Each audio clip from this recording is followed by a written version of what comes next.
Dear students, yesterday we discussed about the features of business and today we are going to discuss about the features of profession. So let's talk about the features. First of all, let's talk about the definition of profession. तो profession क्या है?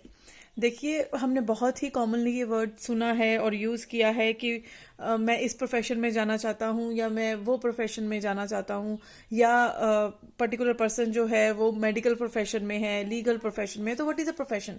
देखिए, profession क्या है? Profession एक ऐसी field of study है जिसको करने के लिए हमें एक स्पेशलाइज्ड नॉलेज चाहिए। हर कोई उस फील्ड ऑफ स्टडी में एंटर नहीं हो सकता।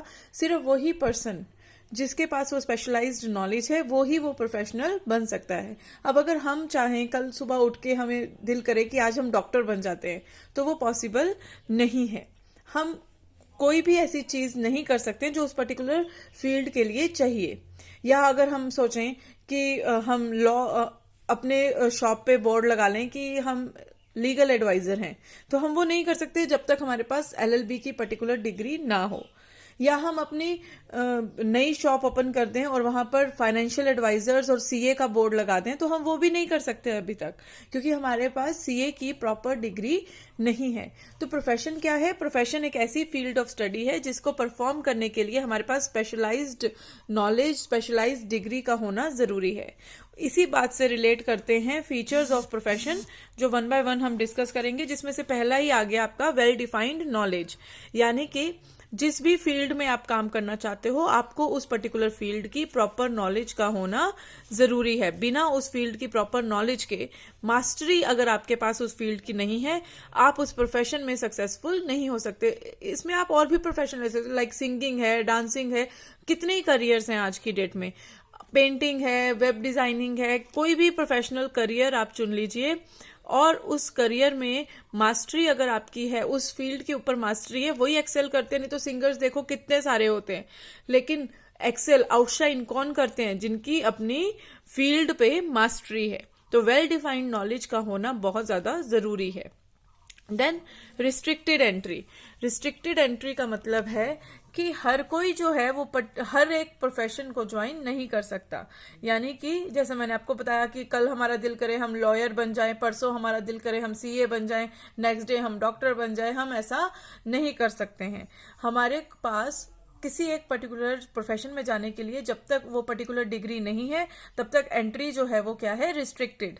हमें एंट्री हमारे लिए ओपन करने के लिए पर्टिकुलर डिग्री लेनी पड़ेगी, उसके बाद ही हम किसी पर्टिकुलर प्रोफेशन में एंटर कर सकते हैं। जब तक हमारे पास उस प्रोफेशन से रिगार्डिंग डिग्री नहीं है हम उस प्रोफेशन में एंटर नहीं कर पाएंगे। Then professional association. अब प्रोफेशंस की एक जो बहुत बड़ी फीचर है वो ये है कि जितनी भी प्रोफेशंस इस कंट्री में माने गए हैं उन सब की कोई ना कोई प्रोफेशनल एसोसिएशन उनके पीछे जरूर है, जो उनके लिए रूल्स रेगुलेशंस बनाती है, जो उन्हें रजिस्टर करती है और जो उनके सारी की सारी एक्टिविटीज के ऊपर नजर रखती है। लाइक अगर हम लॉयर्स की बात करें तो बार काउंसिल ऑफ इंडिया है जो उनको जिसे आप बोल सकते हो जो उनको रजिस्टर करती है, और अगर कोई गलत काम करता है तो उसे सस्पेंड भी करती है। वैसे ही मेडिकल काउंसिल ऑफ इंडिया है जो आपके डॉक्टर्स की रजिस्ट्रेशन को चेक करती है। और जैसे हम आए दिन सुनते रहते हैं कि किसी डॉक्टर ने ज्यादा मतलब गलत काम कर दिया या किसी डॉक्टर ने किडनी सेल कर दी तो उसका जो रजिस्ट्रेशन नंबर था वो सस्पेंड हो गया, उसकी रजिस्ट्रेशन कैंसिल हो गई। तो कौन करता है ये सब कुछ? ये सब कुछ करती है वो प्रोफेशनल एसोसिएशन। तो किसी भी प्रोफेशन को अगर हम किसी भी प्रोफेशन में डील करना चाहते हैं तो उसके पीछे कोई ना कोई प्रोफेशनल एसोसिएशन का होना जरूरी है। Then ethical code of conduct. अब हर एक प्रोफेशन की अपने कोड ऑफ कंडक्ट होते हैं। कोड ऑफ कंडक्ट का मतलब होता है रूल्स फॉर बिहेवियर, यानी हम कैसा बिहेव करेंगे ये पहले से ही डिसाइडेड होता है। अब जैसे आप देखते हो ओथ सेरेमनी होती है, कोई भी प्रोफेशन है उसको जब हम उसमें हम अपनी डिग्री कंप्लीट कर लेते हैं और उसमें हम जब रियल लाइफ में उसे इम्प्लीमेंट करना चाहते हैं तो उससे पहले ओथ सेरेमनी होती है, और उस ओथ सेरेमनी में हमसे शपथ दिलाई जाती है कि हम इस प्रोफेशन के रूल्स एंड रेगुलेशंस को फॉलो करेंगे। और अगर कोई भी पर्सन पर्टिकुलर प्रोफेशन के रूल्स एंड रेगुलेशन को फॉलो करता हुआ नजर ना आए तो उसकी रजिस्ट्रेशन जो है वो प्रोफेशनल एसोसिएशन की तरफ से कैंसिल कर दी जाती है। तो हर एक प्रोफेशन के स्ट्रिक्ट रूल्स और रेगुलेशंस होते हैं जो हर एक प्रोफेशनल को फॉलो करने पड़ते हैं।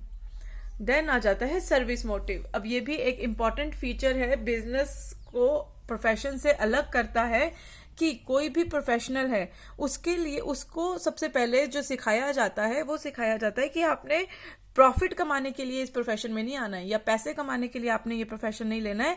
आपका मेन मोटिव होना चाहिए सर्विस मोटिव, कि आप और लोगों से कुछ अलग सीख रहे हो तो उसका फायदा देना है आपने सबको। ये नहीं कि आपने अपने बेनिफिट के लिए गलत फीस चार्ज करनी है, ज्यादा फीस चार्ज करनी है, अपना फायदा पहले देखना है, गलत गाइड करना है लोगों को। ऐसा आपका नहीं होना चाहिए। आपके दिमाग में सबसे पहले सर्विस होनी चाहिए, service to the nation, service to the people, welfare of the society आपका पहला मोटिव होना चाहिए। उसके बाद आप अपने पर्सनल गोल्स के बारे में सोचेंगे। तो ये सारे फीचर्स जो हैं ये प्रोफेशन के हैं। अगर किसी भी पर्टिकुलर फील्ड में ये सारी बातें प्रेजेंट हैं तभी हम उस पर्टिकुलर फील्ड को प्रोफेशन कह सकते हैं। अगर ये सारी बातें किसी पर्टिकुलर फील्ड में प्रेजेंट नहीं है तो हम उसे प्रोफेशन नहीं कह सकते। तो I hope with the help of notes आपने प्रोफेशन के बारे में अच्छे से पढ़ा होगा और आज की एक्सप्लेनेशन से आपको और ज्यादा क्लियरेंस मिल जाएगी। आप अपने नोट्स को रीड जरूर कीजिए आफ्टर दिस वीडियो और दोबारा से अपना ये टॉपिक रिवाइज कीजिए। Thank you.